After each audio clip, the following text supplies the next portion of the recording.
തൃശ്ശൂർ നെല്ലിക്കുന്ന് ഞങ്ങളൊരു 7 മക്കളുള്ള കുടുംബമായിട്ടാണ് എൻ്റെ ജനനം. ഞാൻ രണ്ടാമത്തെ ആളാണ്. ഞങ്ങൾ 4 ആണുങ്ങളും 3 പെൺകുട്ടികളുമാണ്. അപ്പം അതിൽ രണ്ടാമത്തെ ആളായിട്ട് തൃശ്ശൂർ ജനിച്ചു. ആം, കാര്യം പഠനമൊക്കെ ഒരു ഡിഗ്രി വരെ തൃശ്ശൂരായിരുന്നെങ്കിലും അത് കഴിഞ്ഞിട്ട് എറണാകുളത്തേക്ക് ചേക്കേറി. പിന്നെ കണ്ടിന്യൂസ്ലി എറണാകുളത്താണ്.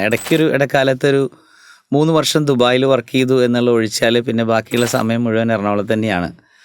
അപ്പം എൻ്റെ ഒരു ജോലിയുടെ ഭാഗമായിട്ടും മൂവി ഇൻഡസ്ട്രിയിൽ ഭാഗമാകുന്നതിൻ്റെ ഭാഗമായിട്ടൊക്കെയാണ് എറണാകുളത്തേക്ക് മാറിയത്.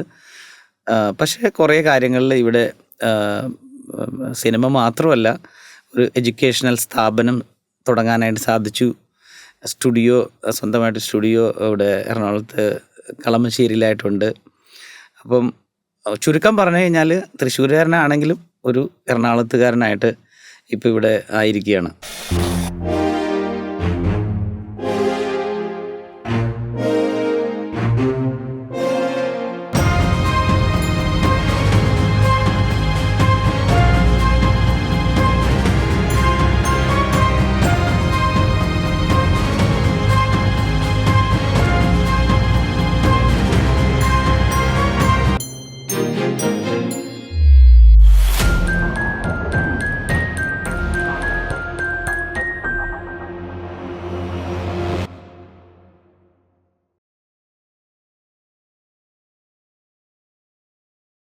എങ്ങനെയാണ് ഒരു ടാലൻറ്റ് തിരിച്ചറിഞ്ഞതെന്ന് ചോദിച്ചു കഴിഞ്ഞ് കഴിഞ്ഞാൽ, ഞങ്ങൾക്ക് പള്ളിയിൽ കൊയറുണ്ട്. അപ്പോൾ അപ്പച്ചനാണ് കൊയർ മാസ്റ്റർ. അപ്പച്ചനാണ് അവിടെ പള്ളിയിലെ കൊയറിന് വേണ്ടിയിട്ട് പുതിയ പാട്ടുകൾ കമ്പോസ് ചെയ്യുന്നതും പഠിപ്പിക്കുന്നതൊക്കെ അപ്പച്ചനാണ്. അപ്പോൾ അതുകൊണ്ട് തന്നെ കുഞ്ഞിലെ മുതൽ എന്നെ പിടിച്ചിരുത്തി സംഗീതം പഠിപ്പിക്കുമായിരുന്നു. അപ്പോൾ ഞാൻ ചെറുതായതുകൊണ്ടും ചേട്ടനുമൊക്കെ വിളിക്കുമ്പോൾ ഓടിപ്പോകുന്നതായതുകൊണ്ടും ഞാൻ അവിടെ ഇരിക്കേണ്ടതായിട്ടുള്ള സിറ്റുവേഷൻ വന്നു. അപ്പോൾ അതുകൊണ്ട് തന്നെ ഇഷ്ടമായിട്ടും ഇഷ്ടമില്ലാണ്ടൊക്കെ ഇരുന്ന് പാട്ട് പഠിക്കേണ്ടതായിട്ട് വന്നിട്ടുണ്ട്. പക്ഷേ ആ സമയത്ത് ഞാൻ പാടുന്നത് കേട്ടിട്ട് എല്ലാവരും പറയുമായിരുന്നു, അവൻ്റെ ശബ്ദം കൊള്ളാലോ, നന്നായിട്ട് പാടുന്നുണ്ടല്ലോ. അങ്ങനെ കൊയറിലേക്ക് വന്നു. അപ്പോൾ അപ്പച്ചൻ്റെ ബ്രദർ കെ പോൾ തൃശ്ശൂരിലുള്ള പ്രശസ്തനായിട്ടുള്ളൊരു വയലിനിസ്റ്റ് ആയിരുന്നു. അപ്പോൾ ഇളയപ്പനാണ് എന്നെ മങ്ങാട് കെ നടേശൻ എന്ന് പറഞ്ഞ ഒരു ഭാഗവതർ, തൃശ്ശൂർ വളരെ ഫേമസ് ആയിട്ടുള്ളൊരു മ്യൂസിക് ടീച്ചറാണ്. അദ്ദേഹത്തിൻ്റെ അടുത്ത് പാട്ട് പഠിക്കാനായിട്ട് എന്നെ കൊണ്ടുവിടുന്നത്. അങ്ങനെ അതൊരു പുതിയൊരു യാത്രയായിരുന്നു. കർണാട്ടിക് മ്യൂസിക്കിലായിരുന്നു അഭ്യാസനം തുടങ്ങിയത്. അതൊരു ഡിഗ്രി വരേക്കും ഞാൻ മാഷയുടെ അടുത്ത് അവിടെ പഠിച്ചു. പിന്നെ ഒരു 10ാം ക്ലാസ് കഴിഞ്ഞപ്പം വെസ്റ്റേൺ മ്യൂസിക്കിലേക്കുള്ള പതുക്കെ ഭ്രമം തുടങ്ങി. ഗിറ്റാറിനോട് ഭയങ്കര ഇഷ്ടമായിരുന്നു. അങ്ങനെ എൻ്റെ കസിൻ ബ്രദർ ഗിറ്റാർ പഠിപ്പിക്കുന്നുണ്ടായിരുന്നു. അപ്പം പറയാൻ പേടിയാണ്. അപ്പം ഞാൻ സൈഡിലൊക്കെ പോയി ആ ക്ലാസ് എടുക്കുന്ന സമയത്ത് ഇങ്ങനെ നോക്കി കണ്ടൊക്കെ കോഡ് ഷേപ്സൊക്കെ പഠിക്കാൻ തുടങ്ങി. അങ്ങനെ വേറെ ആരും ഇല്ലാത്ത സമയത്ത് ഗിറ്റാർ എടുത്ത് വെറുതെ വായിച്ച് നോക്കുക. അങ്ങനെ ഒരു സമയത്ത് ഞാനിങ്ങനെ കോഡ്സ് വായിക്കുന്ന കണ്ടപ്പം അദ്ദേഹത്തിന് താല്പര്യമായിട്ട് എനിക്ക് കുറേ കോഡ്സൊക്കെ പറഞ്ഞു തന്നു. പിന്നെ പടിപടിയായിട്ട് ഇങ്ങനെ പല ആൾക്കാരുടെ അടുത്ത് നിന്ന് കേട്ട് അങ്ങനെയായിരുന്നു എൻ്റെ ഒരു ബേസിക് ആയിട്ടുള്ള ഇൻസ്ട്രുമെൻസിൻ്റെ പഠനം. ക്യാമ്പസ് അനുഭവങ്ങളെ കുറിച്ച് പറയുമ്പോൾ മനസ്സിലേക്ക് ആദ്യം തന്നെ ഓടി വരുന്നത് സെയിൻറ്റ് ലൂഷ്യസ് കോളേജാണ്, തൃശ്ശൂരിലെ എൽത്തുരുത്തിൽ. 10ാം ക്ലാസ് കഴിഞ്ഞ് ഞങ്ങൾക്ക് നല്ലൊരു മ്യൂസിഷ്യൻസ് ഗ്യാങ് ഉണ്ടായിരുന്നു. അപ്പോൾ ഞങ്ങളെല്ലാവരും കൂടെ ഒരു തീരുമാനം എടുത്തു, ഇനി എന്താണെങ്കിലും 10ാം ക്ലാസ് വരെ ബോയ്സ് മാത്രമുള്ള സ്കൂളിലാണ് പഠിച്ചത്. അപ്പോൾ കോളേജ് എന്തായാലും മിക്സഡ് കോളേജിൽ തന്നെ പഠിക്കണമെന്ന് ഭയങ്കര ആഗ്രഹമായിരുന്നു. അപ്പോൾ അങ്ങനെ തൃശ്ശൂർ എൽത്തുരുത്ത് ഒരു കായലിൻ്റെ തീരത്തുള്ള മനോഹരമായിട്ടുള്ള ക്യാമ്പസുള്ള സെയിൻറ്റ് ലൂഷ്യസ് കോളേജിൽ ഞങ്ങൾ ജോയിൻ ചെയ്യുകയുണ്ടായി. ഫസ്റ്റ് ഗ്രൂപ്പായിരുന്നു. അപ്പോൾ ആ ഒരു സമയത്ത് അവിടെ ചെന്ന് കഴിഞ്ഞപ്പോഴത്തേക്ക് എനിക്ക് വേറെയും ചില കൂട്ടുകാരെ എനിക്ക് കിട്ടി. ജോൺ പി വർക്കി എന്ന് പറഞ്ഞ ഗിറ്റാറിസ്റ്റ്, മനോജ് ജോർജ് എന്ന് പറഞ്ഞ വയലിനിസ്റ്റ്, പിന്നെ അതുപോലെ ജസ്റ്റിൻ ഡ്രമ്മർ, അങ്ങനെ കുറേ പേരെ എനിക്ക് അവിടെ നിന്ന് എനിക്ക് കിട്ടി. അങ്ങനെ ഞങ്ങൾ അവിടെ ഒരു വെസ്റ്റേൺ ബാൻഡ് ഉണ്ടായിരുന്നു, ബാൻഡ് പൊളിറ്റീഷ്യൻ എന്ന് പറഞ്ഞിട്ട്. അപ്പോൾ ആ സമയത്തൊക്കെ എന്ന് പറഞ്ഞാൽ ഇംഗ്ലീഷ് പാട്ടുകൾ കേട്ട് തുടങ്ങുന്നൊരു സമയമാണ്. അത് കഴിഞ്ഞാണ് എറണാകുളം ബേസ് ചെയ്തിട്ടുള്ള റെക്സ് ബാൻഡ് എന്ന് പറഞ്ഞൊരു ഗോസ്പൽ മ്യൂസിക് ബാൻഡായിട്ട് കണക്റ്റഡ് ആവുന്നത്, ജീസസ് യൂത്ത് എന്ന് പറയുന്ന മൂവ്മെൻറ്റ് വഴി. റെക്സ് ബാൻഡിൽ വന്നു കഴിഞ്ഞപ്പോഴത്തേക്കും ഇതിൻ്റെ എല്ലാത്തിൻ്റെ ഒരു സമന്വയം ഉണ്ടാകാൻ തുടങ്ങി. അതായത് ഞാനൊരു കർണാട്ടിക് പ്ലസ് റോക്ക് മ്യൂസിക്കിൻ്റെ ബാക്ക്ഗ്രൗണ്ടിൽ നിന്ന് ഞാൻ വന്നിരിക്കുന്നു. അതിനകത്ത് ഹിന്ദുസ്ഥാനി മ്യൂസിക്കിൻ്റെ ബാക്ക്ഗ്രൗണ്ടിലുള്ള ഒരാളുണ്ട്, റാപ്പ് മ്യൂസിക്കിൻ്റെ ബാക്ക്ഗ്രൗണ്ടിലുള്ള ആളുണ്ട്, വെസ്റ്റേൺ ക്ലാസിക്കൽ മ്യൂസിക്കിൻ്റെ ബാക്ക്ഗ്രൗണ്ട്, അങ്ങനെ പല മ്യൂസിക്കൽ ബാക്ക്ഗ്രൗണ്ടിലുള്ള ആൾക്കാരായിരുന്നു റെക്സ് ബാൻഡിലുണ്ടായിരുന്നത്. അപ്പോൾ അതുകൊണ്ട് തന്നെ ഞങ്ങൾ ഒത്തിരി കാര്യങ്ങൾ അങ്ങോട്ടും ഇങ്ങോട്ടും എക്സ്ചേഞ്ച് ചെയ്യാനും എക്സ്പെരിമെൻ്റ് ചെയ്യാനൊക്കെ ഉള്ളൊരു ഒത്തിരി സാധ്യതകൾ അന്ന് വന്നു. എനിക്ക് തോന്നുന്നു ആളുകൾ റാപ്പ് മ്യൂസിക്കിനെ പറ്റിയൊക്കെ ചിന്തിക്കുന്നതിന് മുമ്പ് തന്നെ അത്തരത്തിലുള്ള മ്യൂസിക് ബ്ലെൻഡ് ചെയ്യുന്ന രീതിയിലുള്ള പല കാര്യങ്ങളും ഒരു ഓൺ കോമ്പോസിഷൻസൊക്കെ ആ സമയത്ത് ചെയ്യാനായിട്ട് സാധിച്ചിരുന്നു. പിന്നെ അതൊന്നും പുറത്തേക്ക് പബ്ലിഷ് ചെയ്യുകയൊന്നും ചെയ്യുന്നുണ്ടായിരുന്നില്ല. നമ്മൾ തന്നെ കമ്പോസ് ചെയ്ത് റെക്കോർഡ് ചെയ്ത് നമ്മുടേതായ രീതിയിൽ പെർഫോം ചെയ്യുന്നു എന്നുള്ളതല്ലാതെ അത് പുറം ലോകത്തിന് കേൾക്കാവുന്ന രീതിയിൽ അതിനെ റെക്കോർഡ് ചെയ്യാനുള്ള സംവിധാനങ്ങളൊന്നും അന്ന് ഉണ്ടായിരുന്നില്ല. പക്ഷേ എന്നെ സംബന്ധിച്ചിടത്തോളം അതൊരു വലിയൊരു ആ എക്സ്പെരിമെൻറ്റ്സൊക്കെ എൻ്റെ മ്യൂസിക്കൽ ജേർണീനെ ഭയങ്കരമായിട്ട് എന്നെ ഹെൽപ്പ് ചെയ്തിട്ടുണ്ട്. എൻ്റെ ശബ്ദത്തെക്കുറിച്ച് ഞാൻ ഓർക്കുമ്പോൾ അതൊരു ഞാൻ എപ്പോഴും ദൈവത്തിന് നന്ദി പറയുന്നൊരു കാര്യമാണ്. പക്ഷേ ഒരു കാലഘട്ടത്തിൽ ഞാൻ വളരെയധികം വിഷമിച്ചിട്ടുണ്ട് എൻ്റെ വോയിസിനെ കുറിച്ച് ആലോചിച്ച്. കാരണം ഒരു ഫീമെയിൽ വോയിസ് പോലെ അല്ലെങ്കിൽ ഒരു ഫീമെയിലിഷ് ആയിട്ടുള്ളൊരു വോയിസ് ആയിരുന്നു എനിക്ക് എൻ്റെ ചെറുപ്പത്തിലുണ്ടായിരുന്നത്. അപ്പം അന്ന് ഞാൻ പാട്ടുകാരനാകണമെന്ന് ആഗ്രഹിച്ചിട്ട് എൻ്റെ ഈ വോയിസ് കൊണ്ട് ഒരുപക്ഷെ എനിക്ക് പാട്ടുകാരനാകാൻ സാധിക്കില്ലല്ലോ എന്നുള്ളൊരു വിഷമം മനസ്സിലുണ്ടായിരുന്നു. അപ്പോൾ അക്കാര്യം അന്ന് ദാസേട്ടൻ്റെ ശബ്ദമുള്ള ആൾക്കാർക്കാണ് ഗാനമേളയിലും ബാക്കി എല്ലാത്തിനകത്തും പ്രോമിനൻസ് വരുന്നത്. അപ്പോൾ എൻ്റെ വോയിസ് കൊണ്ട് എനിക്കൊരു പാട്ടുകാരനാകാൻ സാധിക്കില്ല എന്നുള്ളൊരു ചിന്ത വന്നു. പക്ഷേ വർഷങ്ങൾക്ക് ശേഷം തിരിഞ്ഞു നോക്കുമ്പോൾ ഞാൻ വിചാരിക്കുന്നു എൻ്റെ ആ വോയിസ് ഒരു ഡിഫറൻ്റായിട്ട് മാറി നിൽക്കുന്നതുകൊണ്ടാണ് പല ഓപ്പർച്യൂണിറ്റീസും എസ്പെഷ്യലി റഹ്മാൻ സാറ് പാടാൻ വിളിച്ചതും എല്ലാം. അപ്പോൾ ഞങ്ങളുടെ ക്രോസ് റോഡ്സ് ക്ലബ് മ്യൂസിക്കിൽ പലപ്പോഴും പല കുട്ടികളെ നമ്മൾ ഇൻട്രാക്ട് ചെയ്യുന്ന സമയത്ത് അവരുടെ മനസ്സിലൊരു വിഷമമുണ്ട്. എൻ്റെ വോയിസ് അങ്ങനെയല്ലല്ലോ, എൻ്റെ വോയിസ് ഇങ്ങനെയല്ലല്ലോ, അവൻ്റെ പോലെ വോയിസ് എനിക്കില്ലല്ലോ, അല്ലെങ്കിൽ അവളുടെ പോലെ എനിക്ക് പാടാൻ പറ്റുന്നില്ലല്ലോ. അപ്പോൾ ഞാൻ അവരോടൊക്കെ പറയുന്നൊരു കാര്യം ഇതാണ്, നമ്മുടെ ഓരോരുത്തരുടെയും വോയിസ് ഒരു ഡിസ്റ്റിങ്ക്റ്റ് ആൻഡ് യുണീക്ക് വോയിസാണ്.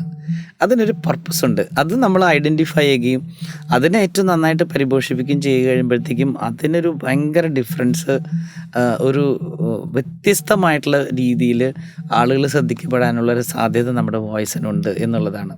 അപ്പം അതുകൊണ്ട് തന്നെ നമ്മൾ ആരെയും പണ്ടൊക്കെ ആളുകൾ അനുകരിച്ച് പാടുമായിരുന്നു. ഇന്നിപ്പോൾ ഒരു അനുകരണത്തിൻ്റെ കാര്യം നമുക്കില്ല. നമ്മുടെ individual voice, that is our strength.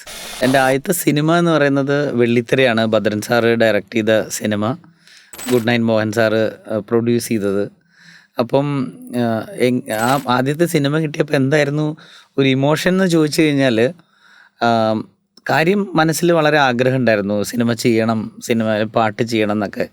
പക്ഷെ പെട്ടെന്ന് ഇങ്ങനൊരു കോള് വന്ന് ഡയറക്ടർ സാറ് വിളിക്കും, ഡയറക്ടർ സാറിനോട് സംസാരിക്കണം എന്നൊക്കെ പറഞ്ഞപ്പോൾ ഒരു ഭയം ഉള്ളിൽ വന്നു. തീർച്ചയായിട്ടും അത് പറയാതിരിക്കാൻ പറ്റില്ല. പക്ഷേ എന്നെ സഹായിച്ചത് എൻ്റെ സുഹൃത്തായിട്ടുള്ള ലിയോ തദേവസാണ്. അദ്ദേഹം എൻ്റെ അടുത്ത് പറഞ്ഞു, ഭദ്രൻ സാറിനോട് സംസാരിക്കുമ്പോൾ ശ്രദ്ധിക്കേണ്ട കാര്യങ്ങൾ ഇന്നതൊക്കെയാണെന്ന് പറഞ്ഞു 1 2 3 4 5 കുറേ കാര്യങ്ങളൊക്കെ എനിക്ക് പറഞ്ഞു തന്നു. അപ്പോൾ ആ ഒരു കാര്യം ഞാൻ മനസ്സിൽ വെച്ചിട്ടാണ് ഭദ്രൻ സാറ് വിളിച്ചപ്പോൾ ഞങ്ങൾ സംസാരിച്ചത്.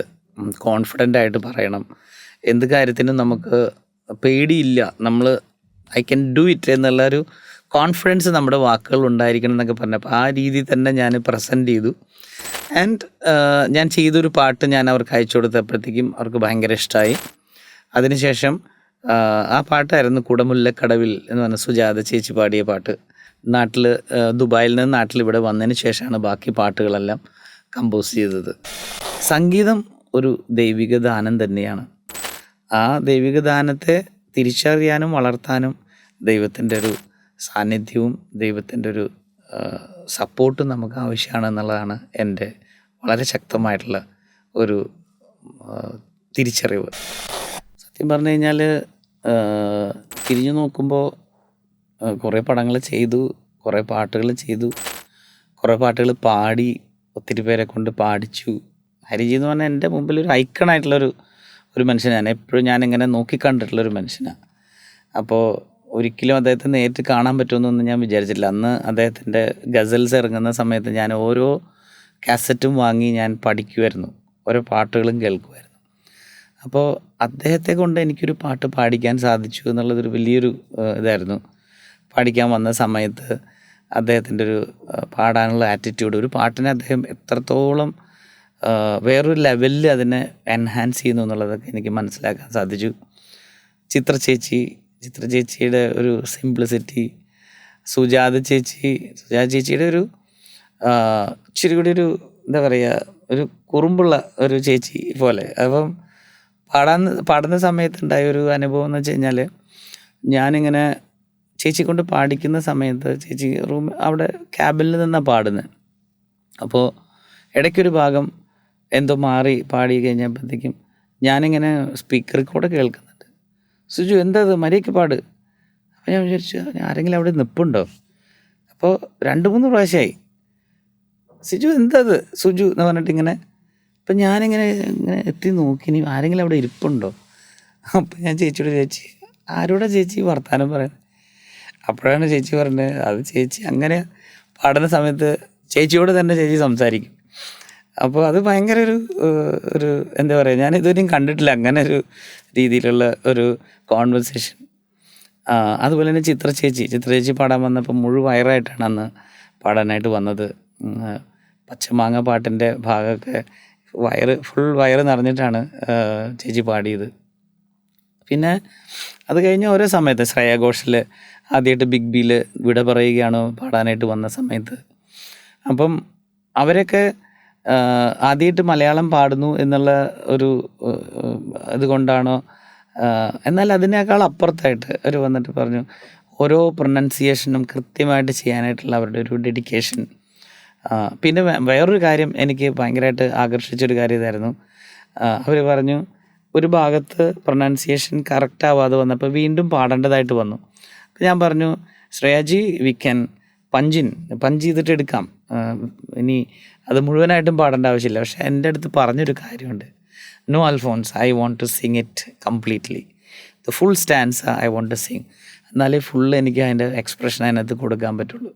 അത് ഭയങ്കര എന്നെ ചിന്തിപ്പിച്ചൊരു കാര്യമായിരുന്നു. കാരണം ഒരു സിംഗർക്ക് അതിൽ പുതിയൊരു ലാംഗ്വേജാണ്, എവിടെയെങ്കിലും തെറ്റ് പറ്റാം, പക്ഷേ അത് കൃത്യമായിട്ട് പാടി കൃത്യതയോടു കൂടി പാടണം എന്നുള്ളൊരു മനോഭാവം ഭയങ്കരമായിട്ട് എനിക്കിഷ്ടമായി. അപ്പം അത് കഴിഞ്ഞ് ജയേട്ടൻ്റെ കാര്യം പിന്നെ പറയേണ്ട, ഭയങ്കര ഒരു ക്ലോസ്ലി അസോസിയേറ്റ് ചെയ്ത് ഒരു അടുപ്പമുള്ളൊരു പാട്ടുകാരനാണ്. പാട്ടുകാരൻ എന്നുള്ളതിനേക്കാൾ അപ്പുറത്ത് ഒരു നല്ലൊരു മനുഷ്യനാണ്. ഇച്ചിരി ദേഷ്യമൊക്കെ വരുന്നുള്ളൂ മാത്രമേ ഉള്ളൂ. പക്ഷേ ഇളയപ്പനൊക്കെ ആയിട്ട് ഭയങ്കര അടുപ്പമുണ്ടായിരുന്നു. അതുകൊണ്ട് തന്നെ ഞാൻ ആദ്യമായിട്ട് പാടാൻ വേണ്ടി ചെന്ന സമയത്ത് ജേട്ടൻ പാടിക്കഴിഞ്ഞ് എന്നെ വിളിച്ച് ദേവരാജ മാസ്റ്റർ അടുത്ത് പോയി. അപ്പോൾ എൻ്റെ അടുത്ത് പറഞ്ഞില്ല എവിടെയാണ് പോകണമെന്നുള്ളത്. അപ്പം നിന്നെ ഞാനൊരു പ്രത്യേക ഒരു സ്ഥലത്തേക്കാണ് കൊണ്ടുപോകണേ. അപ്പോൾ എനിക്ക് ഭയങ്കര സർപ്രൈസായി. ഞാനുണ്ടായിരുന്നു, എൻ്റെ ബ്രദർ ജോമോനുണ്ടായിരുന്നു. അങ്ങനെ ഞങ്ങൾ രണ്ടുപേരെയും കൂടി പുള്ളിയുടെ കാറിൽ തന്നെ കയറ്റി. എന്നിട്ട് പറഞ്ഞു, നമ്മളിപ്പോൾ കയറാൻ പോകുന്ന വീട് ദേവരാജ മാസ്റ്റർ വീടാണ്. ഞാൻ എൻ്റെ ദൈവമേ, എൻ്റെ ജീവിതത്തിൽ ഞാൻ ഇതുവരെ ചിന്തിച്ചിട്ടില്ല അദ്ദേഹത്തെ കാണാൻ പറ്റുമെന്നുള്ളത്. അപ്പോൾ പേടിയുണ്ടായിരുന്നു, ഇനി അദ്ദേഹത്തിന് വല്ല പെട്ടെന്ന് ദേഷ്യം വരാവുന്ന ആളാണെന്നൊക്കെ ഞാൻ കേട്ടിട്ടുണ്ട്. പക്ഷേ ചേട്ടൻ കൊണ്ടുപോയി മാഷിൻ്റെ അടുത്തിരുന്ന് എന്നെ ഇൻട്രൊഡ്യൂസ് ചെയ്തു, അനുഗ്രഹം മേടിപ്പിച്ചു, എൻ്റെ തല കൈവച്ചൊക്കെ അനുഗ്രഹിച്ചു. അപ്പോൾ കുറേ നേരം വർത്തമാനം പറഞ്ഞിട്ടാണ് അന്ന് പോകുന്നത്. അപ്പോൾ അങ്ങനെ കുറേ നല്ല അനുഭവങ്ങൾ, നല്ല പാട്ടുകാർ പാടിക്കാൻ, ശങ്കർ മഹാദേവൻ അദ്ദേഹത്തെ പാടിക്കാൻ പോയപ്പോഴുണ്ടായ അനുഭവങ്ങൾ, ശ്രീനിയേട്ടൻ, പിന്നെ പുതിയ പാട്ടുകാർ, നമ്മുടെ ഒത്തിരി ആളുകളെ പാടിക്കാൻ സാധിച്ചു. അതൊരു വലിയൊരു ബ്ലെസ്സിങ് ആയിട്ട് ഞാൻ കരുതി. പിന്നെ ഹരിജിയുടെ കൂടെയൊക്കെ ലൈവ് ഷോസിൽ പെർഫോം ചെയ്യാൻ സാധിച്ചു എന്നുള്ളതൊരു വലിയൊരു കാര്യമാണ്. റഹ്മാൻ സാറിൻ്റെ ഷോയിൽ വെച്ചിട്ടാണ് ഹരിജിയുടെ കൂടെ പെർഫോം ചെയ്യാൻ പറ്റിയത്. അപ്പം ആ സമയത്തെന്ന് പറഞ്ഞു കഴിഞ്ഞാൽ ഞങ്ങളൊരു 3-4 മാസം ഒരുമിച്ചുണ്ടായിരുന്നു.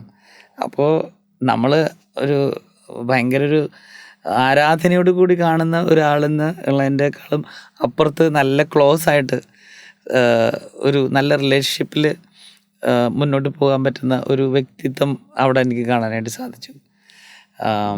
പിന്നെ മറ്റൊരു എൻ്റെ വളരെ ക്ലോസ് ആയിട്ടുള്ളൊരു ഫ്രണ്ടാണ് സ്റ്റീഫൻ. ഞങ്ങൾ മ്യൂസിക്കൽ കരിയർ ആരംഭിക്കുന്ന സമയത്തൊക്കെ ഞങ്ങൾ ഒരുമിച്ചുണ്ടായിരുന്നു. ചേതനയിൽ ഞങ്ങൾ ഒരുമിച്ച് പഠിക്കാനുണ്ടായിരുന്ന സമയം മുതലുള്ളൊരു ബന്ധമാണ്. അപ്പോൾ പ്രത്യേകിച്ച് അതിന് ശേഷം റെക്സ് ബാൻഡിൽ വന്നു.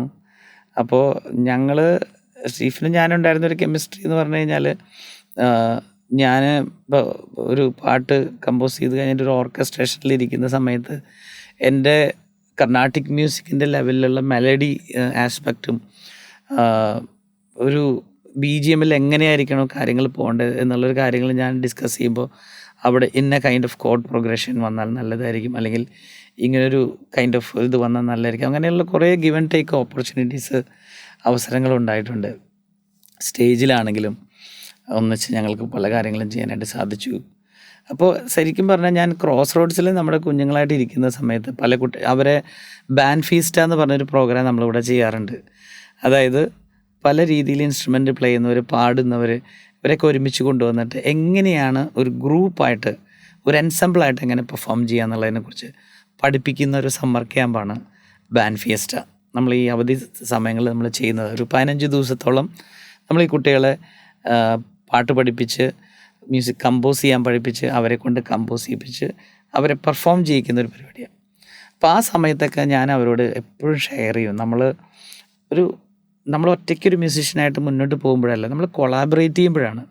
ഡിഫറെൻറ്റ് പേഴ്സണാലിറ്റീസ് ഉള്ള ഡിഫറെൻറ്റ് പേഴ്സ്പെക്റ്റീവ്സ് ഉള്ള ആർട്ടിസ്റ്റുകളുടെ കൂടെ നമ്മൾ വർക്ക് ചെയ്യുമ്പോഴാണ് നമ്മളൊരു പുതിയൊരു മനുഷ്യനായിട്ട് മാറുന്നത്. നമ്മളുടെ ഒരു മ്യൂസിക്കാലിറ്റി ഗ്രോ ചെയ്യുന്നത് വേറൊരു തലത്തേക്ക് അവിടെ ഷേപ്ഡ് ആവും.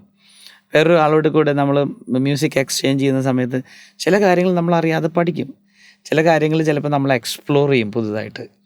സോ ഇത് ഒരു ഭയങ്കര ഒരു അനുഭവമാണ്. എനിക്ക് തോന്നുന്നു മ്യൂസീഷ്യൻസിന് മാത്രം കിട്ടാവുന്ന ഒരു പക്ഷേ അനുഭവമാകാം അത്. So it's really enjoyable. Okay, പല മേഖലകളിൽ പല രീതിയിലാട്ടോ നമ്മുടെ ഒരു അനുഭവം നമുക്ക് ഫീൽ ചെയ്യുന്നത്. പ്രത്യേകിച്ച് നമ്മൾ ഒരു സ്റ്റേജ് ഷോ ചെയ്യുന്ന പോലെയല്ല ഒരു പടത്തിൻ്റെ കമ്പോസിങ്ങിനൊക്കെ ഇരിക്കുന്ന സമയത്ത്. സ്റ്റേജ് ഷോ എന്ന് പറഞ്ഞാൽ അതൊരു വേറൊരു എന്താ പറയുക, ഒരു എനർജിയാണ് അവിടെ നമ്മൾ തുടങ്ങുന്നതിന് മുമ്പ് നമുക്കൊരു എക്സൈറ്റ്മെൻറ്റും ടെൻഷനൊക്കെ ഉണ്ടാവും. എങ്ങനെയാണോ ഓഡിയൻസായിട്ട് നമുക്ക് പ്രോപ്പർലി എൻഗേജ് ചെയ്യാൻ പറ്റുമോ എന്നൊക്കെയുള്ള ചിന്തകളുണ്ടാവും. പക്ഷേ വൺസ് നമ്മൾ സ്റ്റേജിലോട്ട് കയറി കഴിഞ്ഞ് കഴിഞ്ഞാൽ പിന്നെ ഓരോരുത്തരുടെയും അറ്റൻഷൻ നമ്മളിലേക്ക് എടുക്കുക എന്നുള്ളതാണ്. അപ്പോൾ ഒരു ആദ്യത്തെ ഒരു 4-5 പാട്ടുകൾ ആ രീതിയിലുള്ള ഒരു ശരിക്കും റിയൽ പെർഫോമിങ് സോങ്സാണ് സാധാരണ ഞാൻ സ്റ്റേജിൽ ഉപയോഗിക്കുന്നത്. ദെൻ ഐ ഇൻട്രാക്ട് വിത്ത് ആളുകളായിട്ട് ഇൻട്രാക്ട് ചെയ്യുന്നവരോട് സംസാരിച്ച് അത് വേറൊരു കൈൻഡ് ഓഫ് ജേണിയാണ്. പിന്നെ പലരും എൻ്റെ അടുത്ത് ചോദിക്കാറുണ്ട് പലപ്പോഴും സ്റ്റേജിൽ ഇതെങ്ങനെയാണോ താൻ ഇത്രയും എനർജി അവിടെ. കാര്യം ഞാൻ ഡാൻസ് ചെയ്യാറുണ്ട് വിത്ത് ഗിറ്റാർ, ഫുൾ എനർജി രീതിയിലാണ് സ്റ്റേജിൽ പോകാറ്. അപ്പോൾ പലപ്പോഴും ചോദിക്കാറുണ്ട്. അപ്പം ഞാൻ അവരോടൊക്കെ പറയുന്ന കാര്യം ഇതാണ്, അതായത് എനിക്ക് എനർജി ഉണ്ടെങ്കിൽ ആ എനർജി ആളുകളിലേക്കും എൻ്റെ കൂടെ പ്ലേ ചെയ്യുന്ന ആൾക്കാർക്കും ആ എനർജി കിട്ടാനായിട്ട് പറ്റുള്ളൂ. സോ ഫുൾ ഓഫ് എനർജിയിലാണ് സ്റ്റേജ് ഷോസ് പലപ്പോഴും ചെയ്യാറ്. പടത്തിൻ്റെ ഇതിലേക്ക് വരുമ്പോഴത്തേക്ക് അത് വേറൊരു സിനാരിയോ എന്ന് വെച്ചാൽ നമുക്കറിയാം ഓരോ മൂവിയും ഓരോ പുതിയ ഏറ്റവും എന്താ പറയുക ആദ്യമായിട്ട് ചെയ്യുന്ന പോലെയാണ് നമ്മൾ അപ്രോച്ച് ചെയ്യുന്നത്. കാരണം അതിൻ്റെ കഥ വ്യത്യാസമുണ്ട്, ഡയറക്ടർ വ്യത്യാസമുണ്ട്, അതിൻ്റെ സ്റ്റൈല് വ്യത്യാസമുണ്ട്. വെള്ളിത്തിര ചെയ്യുന്ന സമയത്ത് ഡയറക്ടർ പ്രത്യേകം പറഞ്ഞായിരുന്നു അതിനകത്തൊരു തമിഴ് പ്ലസ് ഒരു നമ്മുടെ മലയാളം അങ്ങനെ മിക്സ് ആയിട്ടുള്ളൊരു സ്റ്റൈലാണ് അതിനകത്ത്. പക്ഷേ ജലോത്സവത്തിലേക്ക് വന്നു കഴിഞ്ഞപ്പോഴത്തേക്കും പ്യൂർലി പക്ക നമ്മുടെ നാടൻ രീതിയിലുള്ള ട്യൂണുകൾ അങ്ങനെ അത് വേണം. മഞ്ഞ് പോലൊരു പെൺകുട്ടിയിലേക്ക് വന്നു കഴിഞ്ഞപ്പോഴത്തേക്കും ഫുള്ളി വെസ്റ്റേൺ മോഡിലുള്ള സാധനമാണ് വേണ്ടതെന്ന് പറഞ്ഞു. അപ്പം അങ്ങനെ ഓരോ സിനിമയും ഓരോ രീതിയിലാണ്. അപ്പം അതിൻ്റെ പാട്ട് കമ്പോസ് ചെയ്യുമ്പോഴാണെങ്കിലും ബാക്ക്ഗ്രൗണ്ട് സ്കോർ ചെയ്യുന്ന സമയത്ത് ഞാനൊരു അനുഭവം ഓർക്കുക. നേരത്തെ ഞാൻ പറഞ്ഞ എൻ്റെ സുഹൃത്ത് ലിയോ തദൂസിൻ്റെ പച്ചമര തണലിൽ എന്ന് പറഞ്ഞ സിനിമ ബാക്ക്ഗ്രൗണ്ട് സ്കോർ ചെയ്തുകൊണ്ടിരിക്കുക. അത് ഞങ്ങൾ ട്രിവാൻഡ്രത്ത് അവിടെ സ്റ്റുഡിയോ തന്നെ ഇരുന്നാണ് എൻ്റെ ബാക്കി കമ്പോസിങ്ങും പ്രോഗ്രാമിങ്ങും ഒക്കെ ചെയ്തുകൊണ്ടിരുന്നത്. ഒരു ഓൾമോസ്റ്റ് ലൈക്ക് ഒരു 3-4 റീല് കഴിഞ്ഞു, ബാക്കിയുള്ള റീലിൽ വർക്കുകൾ പോയിക്കൊണ്ടിരിക്കുക. അപ്പോൾ ഞങ്ങൾക്കൊരു ഡെഡ് ലൈൻ ഉണ്ട്, ആ ഡെഡ് ലൈനിൽ തീർക്കണം. അന്ന് വൈകിട്ട് ഞാനൊരു വർക്ക് ഇച്ചിരി ലേറ്റായിട്ട് ഞാൻ തീർക്കണേ, ഫിനിഷ് ചെയ്തുകൊണ്ടിരിക്കുന്ന സമയത്ത് കമ്പ്യൂട്ടർ അങ്ങ് ഷട്ട് ഡൗൺ ആയിപ്പോയി. പിന്നെ ഞാനത് ഓൺ ചെയ്യാൻ നോക്കിയിട്ട് ഇത് ഓൺ ആവുന്നില്ല, ഹാർഡ് ഡിസ്ക് റീഡ് ചെയ്യുന്നില്ല. അത്രയും വരെ ചെയ്തു വെച്ച ഫുൾ സാധനം പോയി. എൻ്റെ ദൈവം, ഞാനങ്ങ് വല്ലാണ്ടായിപ്പോയി. അപ്പോൾ എൻ്റെ കൂട്ടുകാരുണ്ട്, എല്ലാവരും അവിടെയുണ്ട്. ഞാൻ അവരോട് പറഞ്ഞു, ദൈവം എന്താ ചെയ്യുക, ഇത്രയും നേരം ചെയ്ത സാധനം ഒരു ബാക്കപ്പ് പോലും എടുത്ത് വെക്കാൻ സാധിച്ചില്ല. പിന്നെ അവരും എൻ്റെ കൂടെ ഇരുന്ന് കുറേ ട്രൈ ചെയ്തു, റിട്രീവ് ചെയ്യാൻ നോക്കി, രക്ഷയില്ല. ശരിക്കും പറഞ്ഞാൽ സത്യം പറഞ്ഞാൽ ലിറ്ററലി ഞാൻ അവിടെ ഇരുന്ന് കരഞ്ഞു. അപ്പോൾ എൻ്റെ കൂടെ ഉണ്ടായിരുന്നവർ പറഞ്ഞു, ചേട്ടാ വിഷമിക്കാതെ നമുക്കിത് എങ്ങനെയെങ്കിലും ശരിയാക്കി എടുക്കാം, സോൾവ് ചെയ്തെടുക്കാം. ശരിക്കും സത്യം പറഞ്ഞു കഴിഞ്ഞാൽ ആ വർക്ക് പോയി. പിന്നെ അത് വീണ്ടും ഇരുന്ന് റീവർക്ക് ചെയ്യേണ്ടതായിട്ട് വന്നു. അപ്പോൾ എന്നെ സംബന്ധിച്ചിടത്തോളം ശരിക്കും പറഞ്ഞു കഴിഞ്ഞാൽ അതൊരു അതുവരെ ഞാൻ അനുഭവിക്കാത്തൊരു പുതിയൊരു ജേണി ആയിരുന്നു. പക്ഷേ രണ്ടാമത്തെ ടൈമിൽ ചെയ്തപ്പോൾ അത് വേറെ രീതിയിൽ വന്നു, വേറൊരു ഡിഫറെൻറ്റ് മൂഡിൽ നമുക്കതിനെ കൊണ്ടുവരാൻ സാധിച്ചു. പക്ഷേ ഒരു മിനിറ്റിൽ ഞാൻ അങ്ങ് തകർന്നു പോയി. കാര്യം ദൈവം ഇത്രയും വർക്ക് ചെയ്ത് കൊണ്ടുവന്ന സാധനം നഷ്ടപ്പെട്ടു പോയല്ലോ എന്നുള്ളൊരു ചിന്ത. സോ അങ്ങനെയുള്ള പല പല അനുഭവങ്ങൾ ഉണ്ടാവാറുണ്ട്. ഇപ്പോൾ ചില സമയത്തൊക്കെ നമ്മൾ ബാക്ക്ഗ്രൗണ്ട് സ്കോർ ചെയ്യുമ്പോൾ, എസ്പെഷ്യലി വെള്ളിത്തിരയുടെ സമയത്ത്, എനിക്ക് സാറ് എപ്പോഴും വൈകിട്ടാണ് വരുന്നത്. അപ്പോൾ രാവിലെ ഇരുന്ന് ഞങ്ങൾ ഒരു റീലിൻ്റെ ബാക്കി കുറേ കാര്യങ്ങൾ ഇരുന്ന് വർക്ക് ചെയ്ത് സാറ് വന്ന് കേൾക്കുന്ന സമയത്ത് ആദ്യത്തെ 2-3 ദിവസം എനിക്ക് വളരെ പ്രശ്നമായിരുന്നു. സാറിന് എന്ത് നോക്കിയിട്ടും സാറിന് തൃപ്തിയാവുന്നില്ല. അങ്ങനെ അവിടെയും ഞാൻ ശരിക്കും പറഞ്ഞാൽ ഒരു ദിവസം ഞാൻ ഓർക്കുന്നുണ്ട്, 3rd ഡേയോ മറ്റോ സാറ് വന്നിട്ട് പറഞ്ഞോടോ, ഞാൻ നിന്നെ വിശ്വസിച്ച് ഞാൻ ബാക്ക്ഗ്രൗണ്ട് സ്കോർ ഏൽപ്പിച്ചതിൻ്റെ കാര്യം എനിക്ക് അതുപോലത്തെ നല്ല സാധനം കിട്ടണം, എനിക്കത് ചെയ്യാൻ പറ്റുമെന്ന് എനിക്കറിയാം, പക്ഷേ താനത് അതിന് വേണ്ടി വർക്ക് ചെയ്തേ പറ്റൂ, ഇങ്ങനെ ശരിയാവത്തില്ലെന്ന് പറഞ്ഞ് സാറിങ്ങനെ ഇച്ചിരി സീരിയസ് ആയിട്ട് പറഞ്ഞിട്ട് സാറ് പോയി. എനിക്കങ്ങോട്ട് പിടിച്ചു നിൽക്കാൻ പറ്റുന്നില്ല. ഞാൻ ബാത്റൂം അടച്ച് ബാത്റൂമിനകത്ത് കയറി നിന്നിട്ട് ഞാൻ കുറേ നേരം അവിടെ നിന്ന് ഞാൻ കരഞ്ഞു. എനിക്ക് പുറത്ത് നിന്ന് കരയാൻ എനിക്കറിയത്തില്ല. പക്ഷേ അത് കഴിഞ്ഞ് ഞാൻ പുറത്തേക്ക് വന്നു കഴിഞ്ഞപ്പോൾ എനിക്ക് കിട്ടിയൊരു ലൈഫുണ്ട്. ആൻഡ് ആ സമയത്ത് ലിയോ ഒത്തിരി എന്നെ ഹെൽപ്പ് ചെയ്തു. കൂടെ ഇരുന്ന് ഓക്കെ നമുക്ക് ഒന്നും കൂടി നമുക്കൊന്ന് റീവർക്ക് ചെയ്യാം, ഇങ്ങനെ വേറൊരു ഡയമെൻഷനിൽ നമുക്ക് തിങ്ക് ചെയ്യാം. പക്ഷേ ആ 3rd ഡേ കഴിഞ്ഞ് പിന്നെ അവിടെ നിന്ന് അങ്ങോട്ട് ടേക്ക് ഓഫ് ആയിരുന്നു. അപ്പോൾ ബാക്ക്ഗ്രൗണ്ട് സ്കോറിൻ്റെ വർക്ക് എന്ന് പറഞ്ഞു കഴിഞ്ഞാൽ നമ്മളെ സംബന്ധിച്ചിടത്തോളം അതൊരു ചാലഞ്ചിങ് വർക്ക് തന്നെയാണ്. എൻജോയ്മെൻ്റ് ഉണ്ട് ഡെഫിനറ്റ്ലി. ഒരു പുതിയ സാധനം എക്സ്പ്ലോർ ചെയ്യുന്നത്, ഒരു പുതിയ രീതിയിൽ ഒരു സീനിനെ വർക്ക് ചെയ്യുന്നത്. ഇപ്പോൾ ഞാനൊരു സാധനം ചെയ്ത് ഇങ്ങനെ വരുന്ന സമയത്ത് ഡയറക്ടർ ഒരു തോട്ട് പറയുകയാണ്. അപ്പോൾ മേ ബി ചില സമയത്ത് വർക്ക് ചെയ്ത് അതിൻ്റെ കൂടെ ഒരു ആഡ് ഓൺ ആയിട്ട് അതും കൂടി വന്നു കഴിയുമ്പോഴത്തേക്ക് വേറെ മൂഡ് വരും. ചിലത് ഇത്രയും ചെയ്തു വെച്ച സാധനം കംപ്ലീറ്റ് ആയിട്ട് ഇനി വേണ്ട എന്ന് പറയുമ്പോൾ നമുക്ക് എന്താ പറയുക, ഒരു 360 ഡിഗ്രി കംപ്ലീറ്റ് റീവർക്കാണ് വരിക.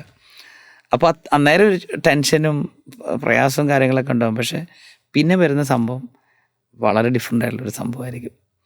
അപ്പോൾ സ്റ്റേജും ഇതും ഒരു ഡിഫറെൻറ്റ് എക്സ്പീരിയൻസ് ആണ്. പാടാൻ പോകുന്ന സമയത്തുള്ളതെന്ന് പറഞ്ഞാൽ അത് വേറൊരു എക്സ്പീരിയൻസാണ്. അവിടെ നമ്മൾ ഒരു മ്യൂസിക് ഡയറക്ടർ എന്നുള്ള ആ ഒരു ഭാഗം മാറ്റി വെച്ചിട്ട് നമ്മളൊരു ആർട്ടിസ്റ്റായിട്ട് മാറുക. ഞാനിപ്പോൾ ഓർക്കുന്നത് ആദ്യമായിട്ട് ആരോമലയെ പാടാൻ വേണ്ടി പോയ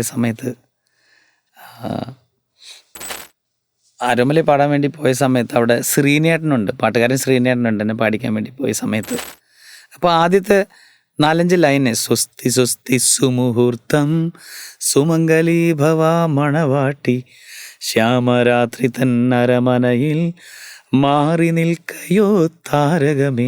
അപ്പം ഈ ഭാഗം പാടാൻ വേണ്ടി സാറ് പറഞ്ഞു തന്നു. ഞാനൊരു ഫസ്റ്റ് ലൈൻ പാടാൻ നോക്കിയിട്ട് എനിക്ക് പാടാൻ പറ്റുന്നില്ല. ഞാൻ അവിടെ കിടന്ന് വിറയ്ക്കാൻ തുടങ്ങി. അപ്പോൾ കുറേ 2-3 പ്രാവശ്യം പാടിയിട്ട് അപ്പോൾ എനിക്ക് റഹ്മാൻ സാറിന് മനസ്സിലായി ഞാൻ ഇച്ചിരി ടെൻഷനിലാണെന്നുള്ളത്. ആൾ പറഞ്ഞു, സാറില്ല, കൂളായിട്ട് പാടിക്കോ, ഇനി അല്ല ഫുൾ ലൈൻ പാടാൻ ബുദ്ധിമുട്ടുണ്ടെങ്കിൽ you just Singh the first line several times and I will edit and ഇത് ചെയ്യാമെന്ന് പറഞ്ഞു. അപ്പം അതിൻ്റെ ഇടയിൽ എൻ്റെ അടുത്ത് ശ്രീനേട്ടൻ ചോദിച്ചോടൂ, തൻ്റെ ജീവിതത്തിൽ താൻ എത്ര പാട്ടുകാരെ കൊണ്ട് പാടിച്ചിട്ടുണ്ട്, എന്നിട്ട് താൻ എന്തെങ്ങനെ ടെൻഷൻ അടിച്ചിരിക്കണം എന്തുകൊണ്ടാണ്? അപ്പോൾ അന്നേരം ഞാൻ മനസ്സിലാക്കിയത് ഒരു പാട്ടുകാരൻ ഒരു മ്യൂസിക് ഡയറക്ടർ മുമ്പിൽ വന്ന് നിൽക്കുമ്പോൾ എന്തുമാത്രം മാനസികമായിട്ടുള്ളൊരു അവസ്ഥയിൽ കൂടെ ആയിരിക്കും അദ്ദേഹം പോകുന്നത്. നല്ല ടാലൻറ്റഡ് ആയിട്ടുള്ള ആളാണെങ്കിൽ പോലും ഒരു മ്യൂസിക് ഡയറക്ടറിനെ സാറ്റിസ്ഫൈ ചെയ്യണമല്ലോ, അയാൾക്ക് വേണ്ടിയിട്ടാണല്ലോ പാടാൻ വേണ്ടി നിൽക്കുന്നത്. അതൊരു ഭയങ്കര ഒരു തിരിച്ചറിവായിരുന്നു എനിക്ക്. അതിനുശേഷം ഞാൻ പിന്നെ പാട്ടുകാർ വരുമ്പോൾ മറ്റേ ഓരോ സിംഗർ വരുമ്പോഴും എൻ്റെ അടുത്ത് പാടണമെങ്കിൽ സമയങ്ങൾ ഞാൻ പാടിപ്പിക്കുന്നത് കുറേ സമയം എടുക്കാറുണ്ട്, അത്രയും കറക്റ്റ് ചെയ്ത് എടുക്കാറ്. പിന്നെ എനിക്ക് ഐഡൻറ്റിഫൈ ചെയ്യാൻ തുടങ്ങി. ഞാൻ ഒരു സിംഗർ വരുമ്പോൾ എന്നെ തന്നെ അതിനകത്ത് ഞാൻ ഐഡൻറ്റിഫൈ ചെയ്യാൻ തുടങ്ങി. പിന്നെ വേറൊരു അനുഭവം, പലപ്പോഴും എന്നെ പാടാൻ വേണ്ടി വേറെ മ്യൂസിക് ഡയറക്ടേഴ്സ് വിളിക്കുമ്പോൾ അവരെൻ്റെ കോൺട്രിബ്യൂഷൻസും കൂടെ ആഗ്രഹിക്കുന്നുണ്ട്. ഇപ്പോൾ തെലുങ്കിലൊക്കെ പാടാൻ പോകുന്ന സമയത്ത് അവർ ആ മെലഡി പാടുക എന്നുള്ളത് മാത്രമല്ല, അവരെൻ്റെ അടുത്ത് ഐഡിയാസ് ചോദിക്കും. വേറെ എന്തെങ്കിലും ഒരു ഓർക്കസ്ട്രേഷൻ രീതിയിലോ ബാക്കിംഗ് രീതിയിലോ എന്തെങ്കിലും താങ്കൾക്ക് ഐഡിയാസ് ഉണ്ടെങ്കിൽ കോൺട്രിബ്യൂട്ട് ചെയ്യാവോ എന്ന് ചോദിക്കും. ഞാനത് ഹാപ്പിയായിട്ട് ഞാൻ ചെയ്യാറുണ്ട്. അപ്പോൾ അങ്ങനെ ആഗ്രഹിച്ച് വിളിക്കുന്ന ആൾക്കാരുമുണ്ട്. സോ എല്ലാം ഒരു ഡിഫറെൻ്റ് ആയിട്ടുള്ളൊരു അനുഭവമാണ്, വ്യത്യസ്തമായിട്ടുള്ളൊരു അനുഭവമാണ്. അതിൻ്റേതായ ചാലഞ്ചസ് ഡിഫറെൻ്റാണ്. ഒരു രസകരമായിട്ടുള്ളൊരു അനുഭവം ഉണ്ടായതെന്ന് പറയാൻ ഞാൻ ആഗ്രഹിക്കുക. രാജറാണി എന്ന് പറഞ്ഞ സിനിമയിൽ പാടാൻ വേണ്ടി ഞാൻ പോയി. അപ്പം ഡയറക്ടർ ആറ്റ്ലി ഉണ്ടായിരുന്നു, മ്യൂസിക് ഡയറക്ടർ GV പ്രകാശ് ഉണ്ടായിരുന്നു, പിന്നെ ലിറിസിസ്റ്റ് ഉണ്ടായിരുന്നു. അപ്പോൾ ഞാൻ ബേസിക്കലി പാടാനുള്ള കാര്യങ്ങളെല്ലാം പാടി. അപ്പോൾ പെട്ടെന്ന് GV പ്രകാശിന് ഷൂട്ട് സംബന്ധമായിട്ട് പെട്ടെന്ന് പോകേണ്ടി വന്നു.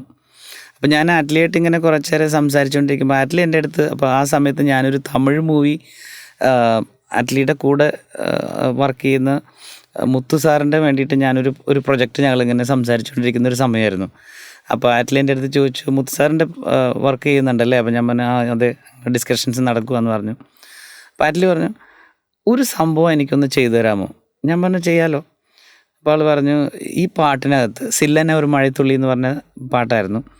പറഞ്ഞു ഇതിലെനിക്ക് ഇടയിൽ ഒരു മലയാളം ഭാഗം വേണമെന്ന് ആഗ്രഹമുണ്ട്, അൽഫോൺസിന് അതൊന്ന് ട്യൂണൊന്ന് സെറ്റ് ചെയ്യാമോ? ഞാൻ പറഞ്ഞു ട്രൈ ചെയ്യാലോ. അങ്ങനെ ഞാൻ ടെമ്പോ റിതം ഇട്ട് പിച്ചും ഇട്ടിട്ട് ഞാൻ ആ ഭാഗം പാടി. തന്നാന തന്നാനാനാനാനാന തുടങ്ങുന്നൊരു ഭാഗം. അപ്പോൾ ഞാൻ തന്നെ വെച്ചിട്ടാണ് പാടിയിട്ടത്. അപ്പോൾ പറഞ്ഞു നമുക്ക് ആരെങ്കിലും കൊണ്ട് മലയാളം ലിറിക്സും കൂടെ എഴുതിക്കാൻ പറ്റിയാൽ നല്ലതായിരുന്നു. അപ്പം ഞാൻ ആ സമയത്ത് വിളിച്ചു നോക്കിയിട്ട് ആരും കിട്ടുന്നില്ല, എല്ലാവരും ഓരോരോ രീതിയിൽ തിരക്കായിരുന്നു. അപ്പോൾ ഞാൻ പുള്ളിയോട് പറഞ്ഞു, ഒരു കാര്യം ചെയ്യാം, ഞാൻ ഇടയ്ക്ക് വല്ലപ്പോഴൊക്കെ ഡിവോഷണൽ സോങ്സൊക്കെ എഴുതിയിട്ടുണ്ട്, ഞാൻ ട്രൈ ചെയ്ത് നോക്കാം, ലെറ്റ് മീ ട്രൈ. അങ്ങനെ സുന്ദരി കിന്നരിമണി കൊലുസ് തരിവാള് കിലു കിലു കിലുക്ക് അങ്ങനെ പറഞ്ഞ് ഞാനിങ്ങനെ എഴുതി തുടങ്ങി. തരി മിന്നാരം വരികൾ ഇപ്പോൾ ഓർക്കുന്നില്ല. പക്ഷേ സത്യം പറഞ്ഞു കഴിഞ്ഞാൽ ഒരു ഫുൾ ആ മലയാള സെക്ഷൻ്റെ ഫുൾ ലിറിക്സ് ഞാൻ തന്നെ എഴുതി, ഞാൻ തന്നെ പാടി റെക്കോർഡ് ചെയ്തിട്ടു. അപ്പോൾ ശരിക്കും പറഞ്ഞാൽ സത്യം പറഞ്ഞാൽ തമിഴ് പടത്തിനകത്ത്, തമിഴ് പാട്ടിനകത്ത് ഇങ്ങനെ ഒരു മലയാളം സെക്ഷൻ ഒരു ഭയങ്കര ഒരു ഡിഫറെൻറ്റ് വെറൈറ്റി ഒരു സാധനമാണ് ശരിക്കും കൊണ്ടുവന്നേക്കണത്. അപ്പം ആറ്റ്ലിയുടെ കൂടെ അങ്ങനെ ഒരു വർക്ക് ചെയ്യാനായിട്ട് സാധിച്ചു. പുറത്ത് അങ്ങനെ എക്സ്പ്ലിസിറ്റായിട്ട് അതിനെപ്പറ്റി പറഞ്ഞിട്ടില്ലെങ്കിൽ പോലും അതൊരു വലിയൊരു അനുഭവമായിരുന്നു എന്നെ സംബന്ധിച്ചിടത്തോളം. എൻ്റെ കരിയറിൽ എടുത്തു പറയേണ്ട 2 വ്യക്തിത്വങ്ങളുണ്ട്. അത് പറയാതെ പോയി കഴിഞ്ഞാൽ ശരിയാവില്ല. ആദ്യമായിട്ട് ഞാൻ പറയാൻ ആഗ്രഹിക്കുന്നത്, എന്നെ ആദ്യമായിട്ട് സിനിമയിലേക്ക് കൊണ്ടുവന്ന ഡയറക്ടർ ഭദ്രൻ സാറ്. അപ്പോൾ ഭദ്രൻ സാറിനെ പറ്റി പറഞ്ഞാൽ ഒരു പക്ഷേ എൻ്റെ ലൈഫിൽ എനിക്ക് കിട്ടിയിട്ടുള്ള ഏറ്റവും വലിയൊരു ഭാഗ്യമായിട്ട് ഞാൻ കരുതുകയാണ്. കാരണം എന്നിലെ മ്യൂസിക് ഡയറക്ടറിനെ ഫോം ചെയ്യുന്നതിനകത്ത് അദ്ദേഹത്തിൻ്റെ വളരെയധികം ഒരു ചെത്തിമിനുക്കലുകൾ ഉണ്ടായിട്ടുണ്ട് ആ ഫസ്റ്റ് പടം ചെയ്യുന്ന സമയത്ത് തന്നെ. ഒരു ഉദാഹരണം പറയാം. ഇപ്പോൾ ഒരു മ്യൂസിക് ഡയറക്ടർ എത്രത്തോളം സ്ട്രോങ് ആയിരിക്കണം, അല്ലെങ്കിൽ കൃത്യമായിട്ട് ക്ലാരിറ്റി ഉണ്ടായിരിക്കണം, എന്ത് സംഭവമാണ് എനിക്ക് വേണ്ടിയത്, ടാലൻറ്റിനേക്കാളും അപ്പുറത്ത് ഒരു വളരെ കൃത്യമായിട്ട് ക്ലാരിറ്റിയും ആ ക്ലാരിറ്റി നേടിയെടുക്കാൻ വേണ്ടിയിട്ടുള്ള ഒരു മനസാന്നിധ്യം, ഇതെല്ലാം ഉണ്ടായിരിക്കേണ്ടതിൻ്റെ ആവശ്യകതയെ പറ്റി സാറ് വളരെയധികം നന്നായി എന്നെ പഠിപ്പിച്ചിട്ടുണ്ട്. ഒരു ഇൻസിഡൻറ്റ് ഞാനൊന്ന് ഷെയർ ചെയ്യാൻ ആഗ്രഹിക്കാം. അപ്പോൾ ഫസ്റ്റ് പടത്തിൽ ഹൃദയസഖി എന്നുള്ള പാട്ട് പാടിക്കാൻ വേണ്ടി ഞാൻ പോവുക മുംബൈയിലേക്ക്. അപ്പോൾ മനസ്സിൽ ഭയങ്കര സന്തോഷത്തിലാണ് പോകുന്നത്. കാരണം ഹരിജിയാണ് പാടുന്നത്. ഹരിഹരം എൻ്റെ ഒരു മനസ്സിലൊരു വലിയൊരു ഐക്കണായിട്ടുള്ളൊരു മനുഷ്യനാണ്. ഞാൻ ഒരു വലിയൊരു ഫാനാണ് ഹരിജിയുടെ. അപ്പോൾ അദ്ദേഹത്തെ കൊണ്ട് പാടിക്കാൻ വേണ്ടി പോകുന്ന എൻ്റെ ഒരു എക്സൈറ്റ്മെൻറ്റിൽ അവിടെ ചെന്ന് പാട്ടൊക്കെ കേൾപ്പിച്ചു കൊടുത്തു. അദ്ദേഹം പാടാൻ തുടങ്ങി കഴിഞ്ഞപ്പോഴത്തേക്ക് അദ്ദേഹം മൂഡ് വന്ന് ഇംപ്രവൈസ് ചെയ്ത് ട്യൂണൊക്കെ ഓരോ മാറി മറിഞ്ഞൊക്കെ പല രീതിയിലുള്ള ട്യൂണുകളിലൊക്കെ അദ്ദേഹം പാടാൻ തുടങ്ങി. ഞാനിതൊക്കെ കേട്ട് ഇങ്ങനെ കോരിത്തെരിച്ച് എക്സൈറ്റ്മെൻറ്റിൽ ഇങ്ങനെ ഇരുന്നതെല്ലാം റെക്കോർഡ് ചെയ്ത് ഞാൻ തിരിച്ചു വരിക. വന്ന് സാറിനെ പാട്ട് കേൾപ്പിക്കുന്ന നേരത്ത് സാറ് പെട്ടെന്ന് എണീറ്റിട്ട് പറഞ്ഞു, ഇതേത് പാട്ടാത്? ഞാൻ പറഞ്ഞു, അല്ലേ സാറ് നമ്മുടെ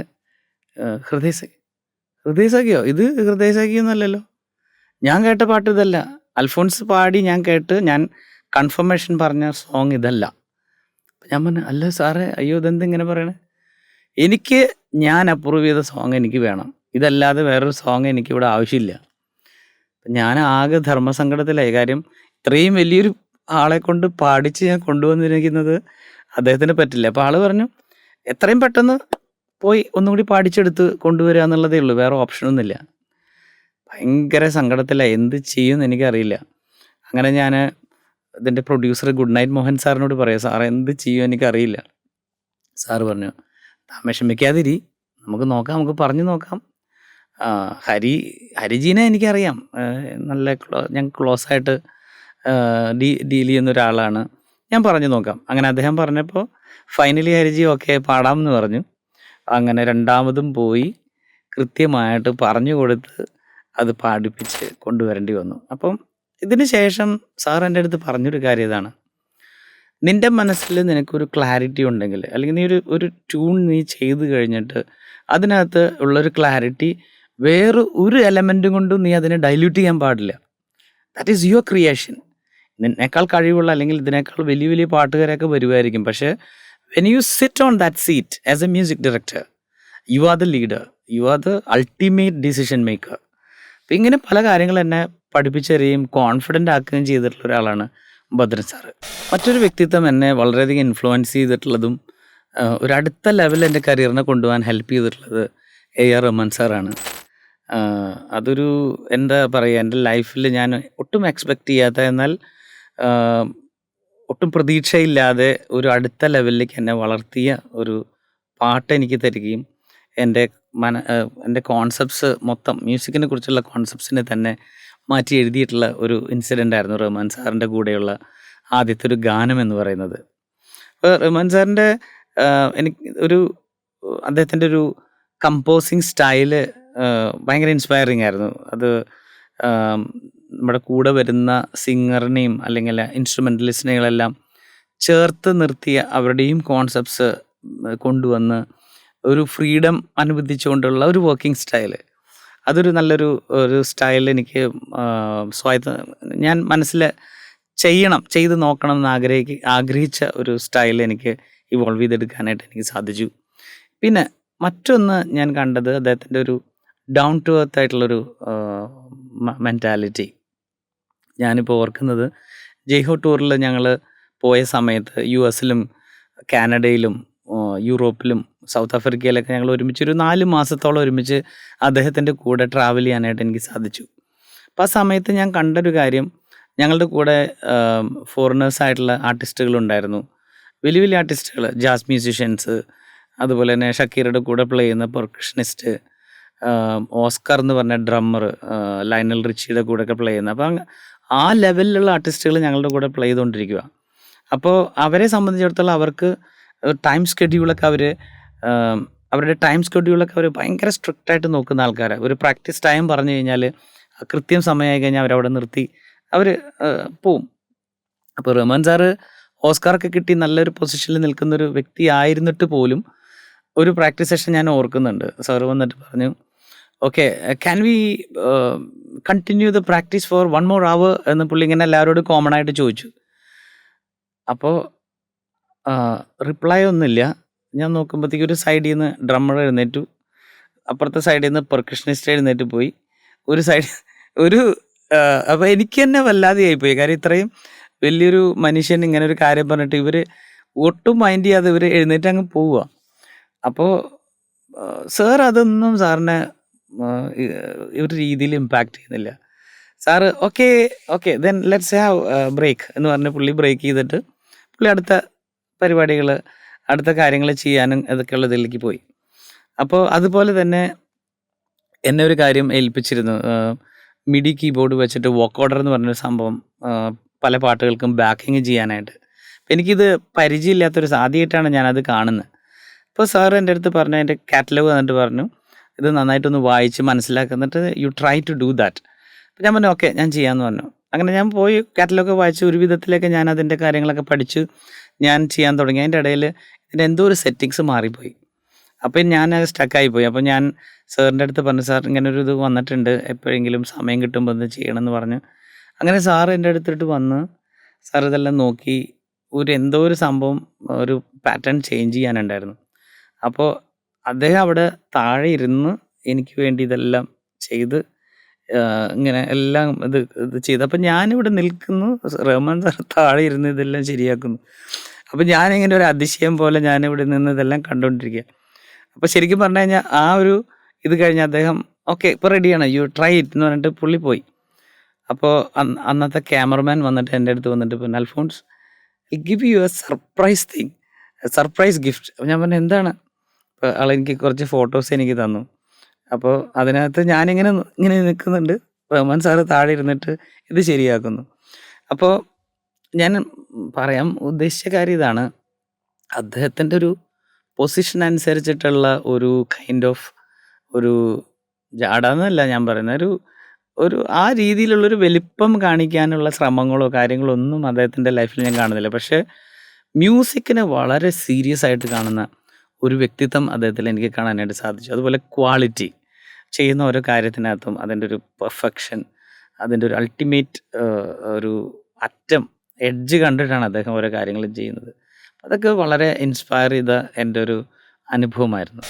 ഇപ്പോൾ ലാസ്റ്റ് ഫൈനലി ചെയ്തുകൊണ്ടിരിക്കുന്ന ഒരു പ്രൊജക്റ്റ് എന്ന് പറയുന്നത് ലിക്കർ ഐലൻഡ് എന്ന് പറഞ്ഞ് സുരാജേട്ടൻ അഭിനയിച്ചിട്ടുള്ള ഒരു പ്രൊജക്റ്റാണ്. പുതിയൊരു ഡയറക്ടറാണ്. അതിൻ്റെ വർക്കുകൾ കഴിഞ്ഞു, സോങ്സ് കഴിഞ്ഞു, ബാക്ക്ഗ്രൗണ്ട് സ്കോറിൻ്റെ വർക്കും കഴിഞ്ഞിട്ടുണ്ട്. ഫൈനൽ മിക്സിൻ്റെ ഒരു സ്റ്റേജിലാണ് അത് നിൽക്കുന്നത്. ആൻഡ് പിന്നെ ഒന്ന് എൻ്റെ മനസ്സിലുള്ള എനിക്ക് ചെയ്യണമെന്ന് ഞാൻ ആഗ്രഹിക്കുന്ന ഒരു പ്രൊജക്റ്റ് എന്ന് പറയുന്നത് ഒരു ഓർക്കസ്ട്രൽ ഒരു വലിയൊരു പെർഫോമൻസ് വിത്ത് ഫുൾ ഓർക്കസ്ട്ര, ആ രീതിയിലുള്ള കുറച്ച് കാര്യങ്ങളൊന്ന് കമ്പോസ് ചെയ്യണം എന്നുള്ളൊരു ഒരു ഡ്രീം എൻ്റെ മൈൻഡിലുണ്ട്. ഞാൻ അതിനു വേണ്ടി വർക്ക് ചെയ്തുകൊണ്ടിരിക്കുക.